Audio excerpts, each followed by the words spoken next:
So today we're talking about fallibilism, which is part of philosophy and specifically epistemology, which is looking at the study of knowledge. You've obviously got the study of ethics, you've got the study of metaphysics as well. But yeah, this falls under epistemology. So what is it? It's a doctrine that suggests absolute certainty about knowledge is impossible, or at least or claims to knowledge could be, in principle, mistaken. It's not skepticism, though, which says that true knowledge is uncertain in that respect, and it does not require us to abandon our knowledge. Instead, it acknowledges that we don't need logically conclusive justifications for what we know. It's an admission that because empirical knowledge can always be revised by further observation, anything we take as knowledge might possibly turn out to be false in the future.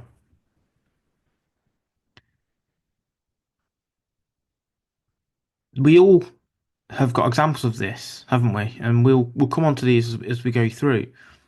But it's a way of understanding that what you thought was true in the past might not actually be true in the future. And I'll actually just explain them a few examples now, actually. It mirrors how science operates fallibilism. Knowledge is constantly evolving as new evidence emerges. For example, humans once believed the Earth was flat, and now we believe it's spherical. We once thought that the atom was the smallest particle, and actually, the word itself is derived from the Greek word atomos, which means indivisible or uncuttable. Today, we know that there are smaller subatomic particles called quarks,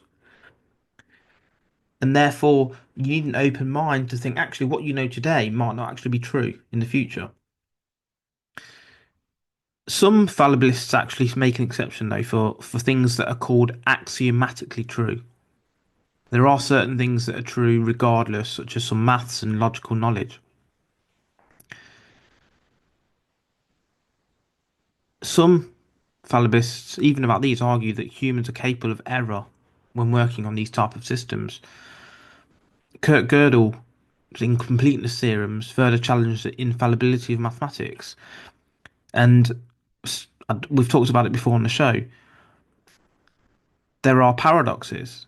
If maths is axiomatically true, why are there things such as the Russell's Bob paradox, Schrodinger's cat, etc.?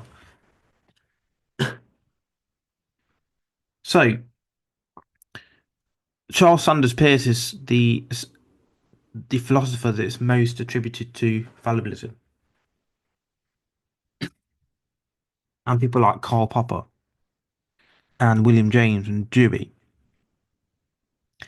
So it encourages us to question our beliefs without abandoning the pursuit of knowledge, and actually makes it a powerful tool for intellectual humility and growth. Because if you can step away and actually believe that what you think is true can be not true at some point, that gives you freedom. Look at some of the bad things that happened in history about drowning witches. If they drowned, they were witches. If they if they drowned, yeah, if they drowned when they weren't witches, so they were witches, and if they floated, they were witches anyway, and they'll kill them. So, either way, they died. And there are some medical procedures they used to do, and even looking back 5 years, 10 years, some of the medical procedures now, when we look back, we suggest they were completely and utterly preposterous. And there will be things moving forward that we'll learn today was incorrect, or the way that we thought about them today was incorrect. But you don't have to doubt everything in life and live in constant uncertainty. That's not what this means. It encourages us to be open-minded and adaptable. Just as science is updating new evidence, as we've said, and acknowledging that doesn't weaken your position, it actually strengthens your ability to learn and progress. Even in conflicts, how much conflict could be avoided if people were willing to say, I could be wrong, rather than being defensive? Even in business, you have to understand that sometimes your strategy is wrong and be open to the fact that's the case.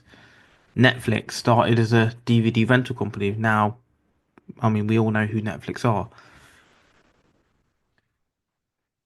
Fallibilism teaches us to question our assumptions and biases.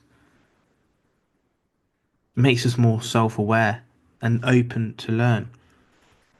So, how can we apply this in our own life? Instead of asking or saying, I know this is true, ask, what evidence supports this? What evidence challenges this? You don't want to be dogmatic in your approach and actually look at other avenues and be willing to have a growth mindset instead of a fixed mindset. We should practice intellectual humility. It's all right to say, I don't know. It's all right to say, I might be wrong. These phrases open the door to a deeper understanding. Welcome feedback from others as well, instead of thinking it's a personal attack. Sometimes it's about what is right, not what who is right. So yeah, think about that. Search for what is right, not who is right, and be willing to change your mind. I think that's the sign of a strong person. John Maynard Keynes famously said, "When the facts change, I change my mind."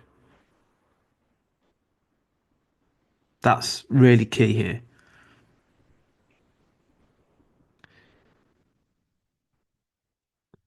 What about the mindset in action then of having this fallibilist mindset? Imagine you're learning a new skill, like playing chess or starting a business. Fallibilism allows you to approach the process with curiosity rather than fearing failure. Instead of thinking, I'm bad at this, think, what can I learn from this mistake?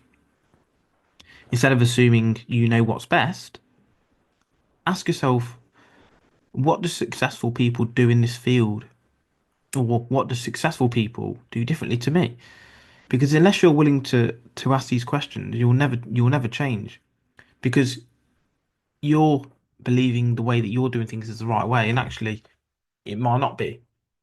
Or even if the evidence suggests it's the best way, in 2 years' time, it might be deemed the wrong way to do things. It makes you more adaptable and more resilient.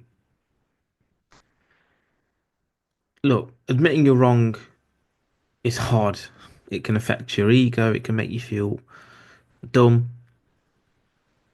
but no one has all the answers. We need to be willing to admit our limitations. And look, we can start small here. Next time you're in a disagreement, say, that's an interesting perspective. Can you tell me more about why you think like that? Here's a little side piece as well, just about how you come across. If someone says something, instead of saying, I already know that, say, you're right. Because one's about you and one's about them. If you say, I already know that, it shuts them down like, oh, they're so dumb. How didn't you know that? Whereas if you say, you're right, it empowers them. And this is how you come across as a likable person. And let's make fallibilism a strength. Let's learn constantly. Let's understand that things will continue to evolve. Our understanding will improve. Our evidence for certain aspects will improve because realistically, we cannot prove a theory beyond its hypothesis. And therefore, unless a new theory is put forward, we cannot test things against that.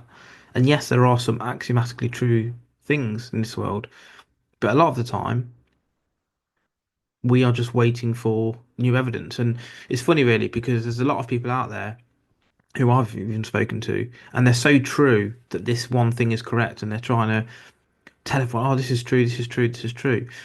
And I'm asking, well, where did you get that information? Oh, I read it. Okay. So you're not even a primary resource, you're a secondary resource, even a tertiary resource. So that in itself is folly, or it can be folly. So question your own assumptions, seek diverse perspectives, and stay open to new information, new evidence, and understand that not everything you know is true. And maybe it's true at this point, but there is a chance, as I've said, like in science, that when we get new information, whatever you thought in the past was wrong. And just think about this. You let's say you think everything in science is correct today, but didn't if you'd lived 100 years ago, didn't at that point everyone think science was 100% correct? And if you'd lived then, you would have been the same. So is there not a chance that what we think today is wrong? People, for some reason, in this generation, think that we've got all the answers, and unfortunately, that's not the case. So how can you begin to be more open-minded and start understanding that maybe you need to adopt different ways of thinking and look at new ways to do things and take on board new evidence to give you the best opportunity for long term success?